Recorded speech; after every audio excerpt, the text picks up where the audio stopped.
Est-ce que vous savez combien ils étaient à la Pentecôte? Combien de personnes étaient au Cénacle à recevoir l'Esprit Saint? 13. Pourquoi? Il y avait qui? On l'a revu représenter plein de fois. Il y avait qui? C'est 13 personnes qui étaient au Cénacle, qui ont reçu l'Esprit Saint.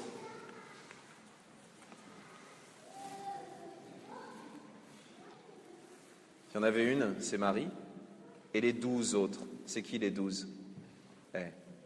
Les 12 apôtres. Pourtant, il y en avait un qui manquait quelque temps avant, c'était Judas, celui qui a fait défaut, celui dont on entend parler dans l'Évangile, celui qui s'en va à sa perte. Et pourtant, ils sont 12. Pourquoi? Parce que entre la mort et la résurrection de Jésus et le moment de la Pentecôte, pendant ces 50 jours, ils ont trouvé le moyen d'organiser des élections un peu particulières. Mais les 11 apôtres qui restaient avec tous les autres disciples ont obéi à ce que le psaume disait, qu'un autre prenne sa charge, et ils ont choisi 2 candidats.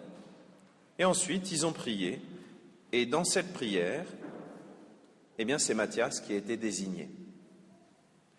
Qu'est-ce qu'il y a de si important à avoir 12 apôtres? Pourquoi pas 11? Pourquoi pas 5 ou 6 000? Vous le savez, aujourd'hui, les successeurs des apôtres, ce sont les évêques, et s'ils étaient que 12, vous imaginez la taille du diocèse que ça ferait? Pourtant, ce chiffre 12 est très important. Ça correspond aux 12 tribus d'Israël, ça correspond aux 12 fils de Jacob, ça correspond aux 12 peuples. Oui, ce chiffre 12 est un chiffre symbolique. Mais plus qu'un symbole, il vient montrer qu'on n'est jamais chrétien tout seul. Et qu'être chrétien, contrairement à une démocratie où il faudrait 50% plus une voix pour être sûr d'être à peu près démocratiquement élu, dans l'Église, c'est la totalité de l'Église qui est entre les mains de Dieu. Vous savez, un des sujets qui fâche le plus, c'est l'infaillibilité du pape. Lorsque l'on parle d'infaillibilité, j'entends tout de suite nos frères protestants, par exemple, et même beaucoup de chrétiens qui disent « ça y est », enfin ça leur hérisse le poil, et disent « ça y est, encore des choses inventées du temps de la grandeur pontifiante de l'Église ». Pas du tout. Samedi dernier, ici même, nous avons eu la joie d'avoir quelques jeunes qui ont reçu le sacrement de la confirmation. C'est une grande joie. Ils ont reçu l'Esprit Saint, et l'Esprit Saint leur permet de dire aujourd'hui que Jésus est le Fils de Dieu. Et donc nous savons, d'après la deuxième lecture, celui qui proclame que Jésus est le Fils de Dieu, Dieu demeure en lui et lui demeure en Dieu. Ça, c'est la force de l'Esprit Saint. C'est ce que Mathéis va recevoir le jour de son baptême. Il va recevoir l'Esprit Saint, il va demeurer en Dieu et Dieu va demeurer en lui. Même s'il va être un peu petit pour dire « je crois en Dieu, je crois que Jésus est le Fils de Dieu », c'est son parrain qui va le dire en son nom, ses parents aussi, sa marraine. Et nous-mêmes, lorsque nous sommes capables de le dire, l'Esprit Saint demeure en nous. Vous allez me dire, contrairement au pape, nous n'avons pas besoin d'écrire des dogmes.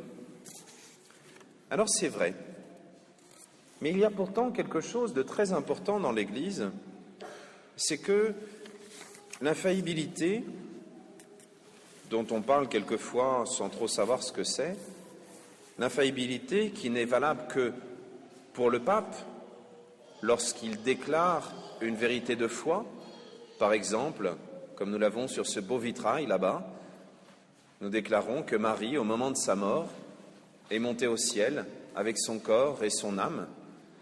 Le pape l'a déclaré, et pourtant on le fêtait déjà depuis longtemps. L'Assomption de la Vierge Marie, c'est quelque chose qu'on connaissait et qu'on aimait beaucoup. Vous savez, un peu comme un papa qui prend sa fille dans ses bras, le Christ a pris Marie dans ses bras et il l'a élevée au ciel. Merci pour l'illustration. Il y a un autre endroit où on parle d'infaillibilité. C'est lorsque toute l'Église, répandue à travers le monde, croit et proclame une même foi. Vous connaissez un autre texte marqué par le chiffre 12. les jeunes qui vont faire leur profession de foi. Est-ce que vous connaissez un texte dans lequel il y a 12 affirmations qui a été fait par les 12 apôtres, où chacun des apôtres, d'après ce qu'on raconte, est venu pour donner une petite partie de sa foi. Et ce texte a été approuvé par tous les évêques du monde, symboliquement réunis dans le concile. Vous connaissez ce texte, des apôtres? Le symbole des apôtres. Merci beaucoup.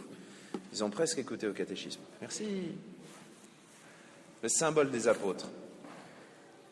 Lorsque les évêques ont dû se demander, aussi au concile de Nicée et de Constantinople, comment proclamer la foi, eh bien, ils ont tous apporté la manière dont ils proclamaient la foi le jour du baptême des enfants, des adultes, des familles, des chrétiens. Et chacun a apporté le texte qu'ils avaient un peu inventé à l'époque. Et ils se sont rendus compte que, miraculeusement, ce texte était sensiblement le même dans toute l'Église, alors qu'on n'avait pas de moyens de communication et Internet pour aller copier sur le voisin en un seul clic. Non, miraculeusement, mieux qu'Internet, l'Esprit Saint. Et ce qui fait que les évêques du monde entier ont pu promulguer le symbole de Nicée et de Constantinople. Aujourd'hui, nous sommes entre deux grandes fêtes, entre la fête de l'Ascension, où le Christ monte au ciel et va nous préparer une place, et la fête de la Pentecôte, où l'Esprit Saint va descendre sur les apôtres pour leur donner ce sens de la foi qui va leur permettre d'annoncer dans toutes les nations Jésus-Christ est Seigneur. Mais même dans cette espèce de trou du calendrier, dans ce petit vide liturgique, nous savons que le Saint-Esprit est déjà avec nous, nous savons qu'il est déjà fortement inscrit en nous, nous savons qu'il est déjà à l'œuvre dans nos vies. Alors, essayons de lui donner un espace suffisant. Et cet espace-là, il commence par l'unité entre les chrétiens. Vous voulez être sûr qu'une foi est hérétique? Eh bien, regardez les chrétiens.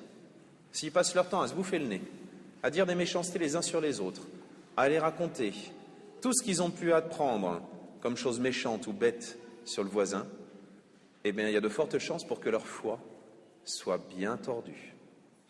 Par contre, si dans une communauté, vous voyez que des chrétiens sont capables non seulement d'être unis, mais aussi de s'aimer et même éventuellement de se pardonner, alors vous pouvez être sûr que leur foi est quelque chose de grand parce qu'on la voit agir. Pourquoi je vous dis ça? Pas pour faire semblant d'avoir une belle foi en faisant semblant de bien nous entendre, non. Mais parce que c'est comme dans un couple. Les petites preuves d'amour font grandir l'amour, et l'amour fait grandir les preuves d'amour. L'amour est comme un cercle vertueux. Eh bien, dans la paroisse aussi, c'est quelque chose de vrai. La foi, la charité et l'espérance sont tellement liées qu'elle nous fait grandir dans chacun de ces domaines-là, que les trois ensemble nous font grandir dans ces domaines-là.